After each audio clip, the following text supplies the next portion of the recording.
A'udzubillahi minasyaitonirrajim. Bismillahirrahmanirrahim. Assalamualaikum warahmatullahi wabarakatuh. Hamdan wa syukranillah, segala puji hanya milik Allah Subhanahu wa taala. Selawat dan salam marilah kita curah limpahkan kepada nabi kita, nabi besar Nabi Muhammad sallallahu alaihi wasallam. Tayyib, pada kesempatan hari ini kita akan belajar tentang satu pelajaran atau hikmah yang luar biasa yang kami berikan judul Cinta Tanah Air dan Moderasi Agama.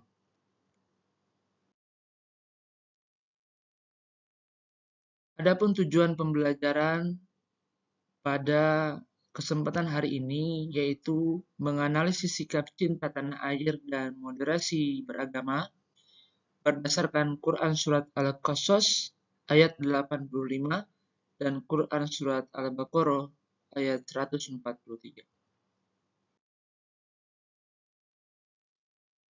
Lantas apa manfaat memahami sikap cinta tanah air dan moderasi beragama?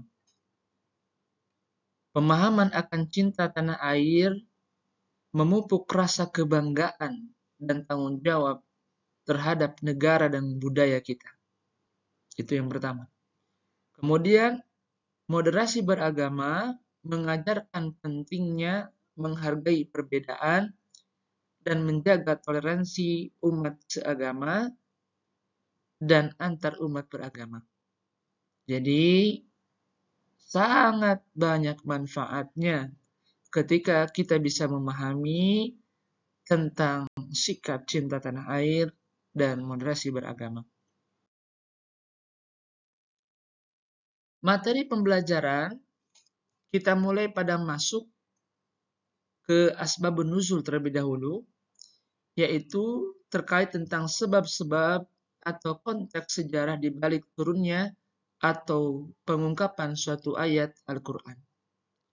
Kemudian, kalau tafsir adalah tentang penjelasan terhadap makna dan pesan yang terkandung dalam sebuah ayat Al-Quran. Sedangkan hadis, yaitu pernyataan, tindakan, atau persetujuan Nabi besar Nabi Muhammad SAW berkenaan dengan cinta tanah air dan moderasi beragama. Kemudian terkait tentang penerapan sikapnya adalah contoh sikap yang harus dimiliki sebagai wujud cinta tanah air dan moderasi beragama. Jadi ada 4 hal ini ya sedikitnya yang akan kita pahami dan belajar sama-sama. Sahabat sekalian, asbabun nuzul Quran Surat Al-Qasas 85 itu adalah ketika Nabi hijrah ke kota Madinah dan menginap di Gua Hira bersama Abu Bakar radhiyallahu anhu, lalu meneruskan perjalanan dengan melewati jalan yang tak biasa diambah para musafir. Maka sampailah beliau berdua di daerah bernama Juhfah yang terletak di antara Mekah dan Madinah.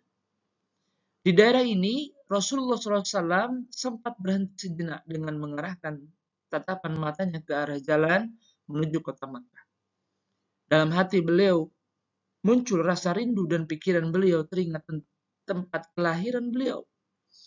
Pada saat itulah malaikat Jibril alaihissalam datang menghampiri beliau untuk menyampaikan pesan dari Allah SWT kepada Nabi Muhammad SAW. Pesan itu berupa ayat Quran Surat Al-Qasas ayat 85. Di mana kelak Rasulullah SAW akan diizinkan kembali ke tanah kelahirannya beliau di Mekah. Pesan itu terbukti yaitu tatkala Rasulullah SAW dapat menginjakkan kaki kembali di tanah kelahiran beliau pada waktu peristiwa Fathul Makkah. Jadi begitu luar biasa kecintaan Rasulullah terhadap tanah kelahirannya. Sehingga karena terpaksa pada waktu itu, karena embargo orang-orang jahiliyah mengharuskan beliau untuk hijrah ke Madinah, kemudian Allah turunkan ini ayat ini, sehingga akan nanti kelak suatu saat Rasulullah akan menginjakkan kembali dan terbukti, Masya Allah, tabarakallah. Rasulullah datang dengan cahaya Islam, kemudian terjadilah disebut dengan peristiwa Fathul Makkah. Kemudian bagaimana tafsir Al-Baqarah ayat 143? Umat Islam adalah umatan wasatan, umat yang berada di tengah-tengah karena sifatnya yang adil dan terpilih dan dalam melaksanakan hidupnya sehari-hari selalu menempuh jalan tengah.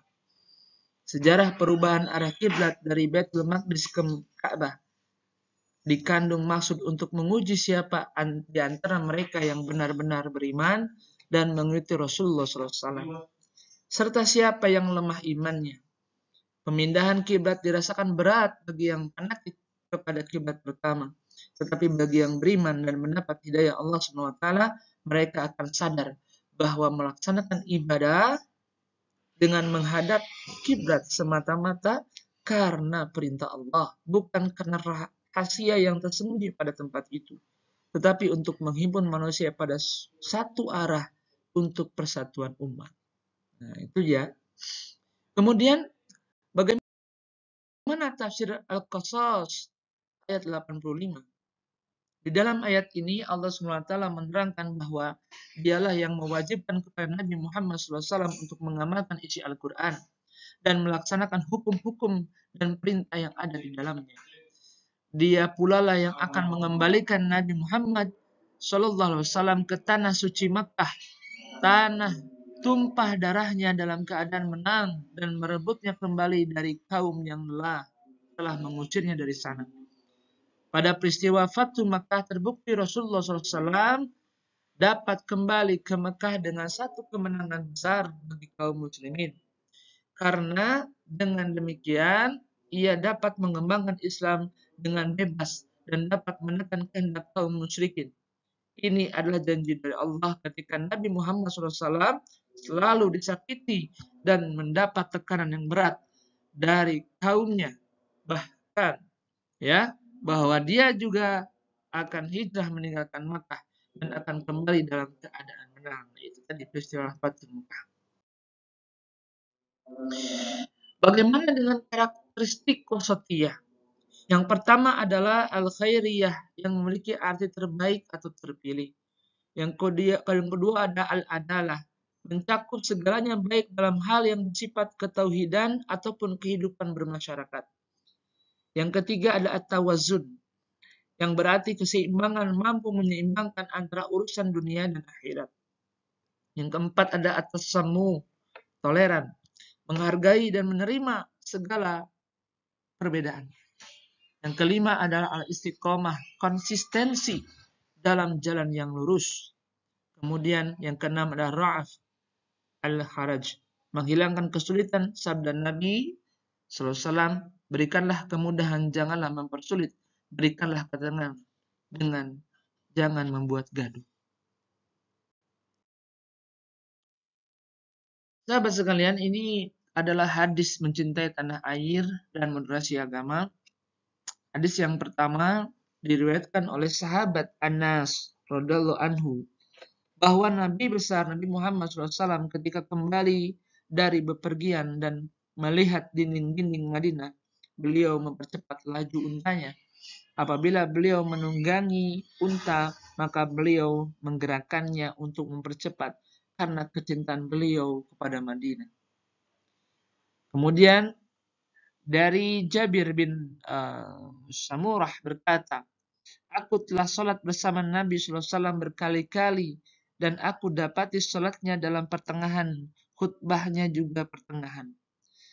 Dalam literatur hadis ini, kata wasat hampir tidak ditemukan, hanya saja kata yang digunakan dalam padanan maknanya, yakni al-qasad, yang bermakna at-tawassut al-i'tidal. Dalam salah satu contoh hadis yang menggunakan kata al-qasad adalah hadis yang diriwayatkan dalam Sahih Muslim tentang sahabat Jabir bin Samurah tentang pelaksanaan khutbah Nabi pada hari Jumat. Bagaimana hubungan cinta tanah air dan moderasi beragama?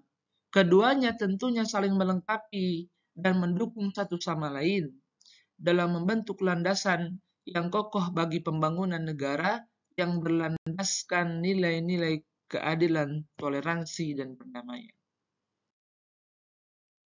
Kemudian cinta tanah air adalah rasa kecintaan, tanggung jawab, dan loyalitas terhadap negara atau tanah kelahiran seseorang.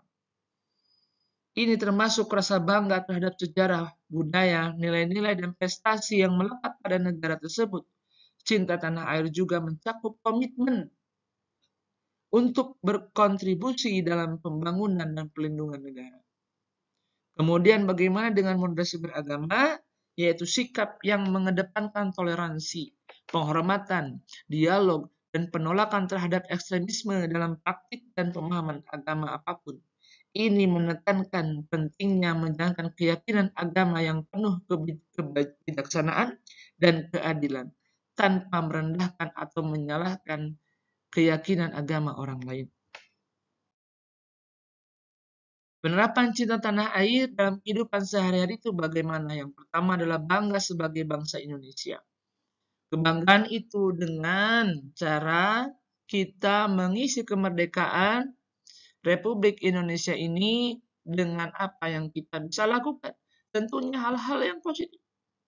Kemudian yang kedua adalah menjaga nama baik tanah air Indonesia dengan cara apa? Dengan kita berprestasi. Yang ketiga misalnya adalah menggunakan hak pilih dalam pemilu. Ya, kemarin kita akan sudah memilih ya.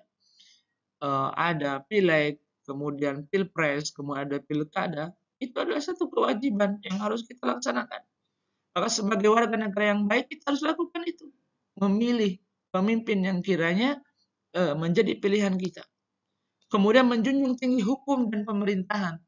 Ketika memang bicara hukum maka haruslah kita menaatinya, ya. Kemudian yang selanjutnya adalah aktif dan berpartisipasi dalam pembangunan nasional. Kemudian selanjutnya adalah menuntut ilmu dengan sungguh-sungguh. Kita sebagai pelajar dan selalu harus belajar sampai nanti maut memisahkan kita, harus terus belajar. Supaya apa? Supaya kita tidak menjadi orang-orang yang lalu tidak tahu. Ya. Kemudian menjadi orang-orang yang tahu tentunya. Sehingga di situ kita akan bersikap adil, tidak zalim. Baik terhadap diri kita sendiri ataupun terhadap orang lain. Kemudian melestarikan kebudayaan Indonesia. Kemudian menjaga kelestarian lingkungan, menciptakan kerukunan antar umat beragama, dan hidup rukun dan gotong royong. Kemudian bagaimana sahabat sekalian untuk penerapan cinta moderasi beragama dalam kehidupan sehari-hari? Yaitu Islam dalam pembentukan hukumnya memiliki 5 prinsip, yaitu 1. Menjaga agama, hifzu din. Kemudian menjaga jiwa, hifzu an-nafs. Menjaga akal, hifzu al-aql. Menjaga keturunan, hifzu an-nasab. Kemudian menjaga harta, hifzu al-amal. Ini adalah prinsip-prinsip yang mana menerapkan cinta dan moderasi beragama. 5 dari prinsip hukum Islam tersebut dapat digambarkan bahwa hak untuk hidup bersama, menghargai keberadaan orang lain, menjaga keberlangsungan hidup, dan menjaga nyawa seseorang yang harus dijunjung tinggi. Insiden kekerasan mengatasnamakan agama telah bertentangan dengan prinsip kehidupan umat manusia. Insiden-insiden kekerasan yang terjadi disebabkan karena pemahaman agama yang parsial, konflik pendirian tempat ibadah misalnya, dan ketidaksiapan hidup berdampingan merupakan salah satu faktor penyebab terjadinya intoleran. Pemahaman yang parsial itu juga akan membuat pengikutnya bertindak tidak sesuai dengan ajaran agama. Wallahu a'lam bishawab. Demikian sahabat sekalian, mudah-mudahan kita semua bisa mengaplikasikan apa-apa yang memang kita pelajari bersama. Dan semakin kita paham dengan agama kita, dengan Islam, maka akan semakin lurus kehidupan kita insya-Allah.